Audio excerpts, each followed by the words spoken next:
Welcome to our channel. Today we how to transfer money from PayPal to Cash App. Quick fix step by step clearly. First, open the PayPal app on your mobile device. Log into your PayPal account using your credentials. Once logged in, tap on the balance option displayed on the home screen.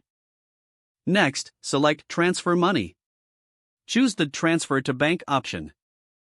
Enter the amount you wish to transfer.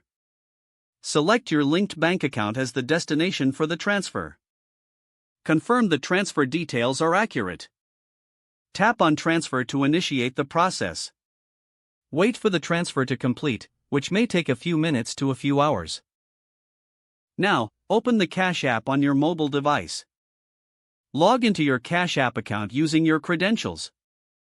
Once logged in, tap on the Bank tab at the bottom left corner. Link the same bank account you used for the PayPal transfer. Once the transfer from PayPal is complete, go back to Cash App. Tap on the Add Funds option in the Cash App. Enter the amount you transferred from PayPal. Confirm the amount and tap on Add. Wait for the funds to appear in your Cash App account. Congratulations, you have successfully transferred money from PayPal to Cash App. If the page does not load, refresh the browser or try again in a private or incognito window. Make sure you are using the correct email address, then retype it carefully to avoid small typos. If your password is not accepted, use the reset option and create a new strong password you can remember.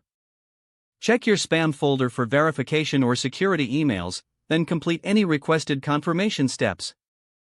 Enable two-factor authentication if available to improve account security and reduce unauthorized access risk.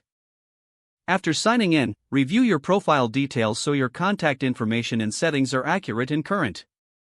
If you see an error message, note it down and try again after restarting your device and internet connection. Log out when you finish, especially on shared devices, to keep your account and payment information secure. If the page does not load, refresh the browser or try again in a private or incognito window. Make sure you are using the correct email address, then retype it carefully to avoid small typos. Don't forget to like this video and subscribe to our channel for more step-by-step tech guides.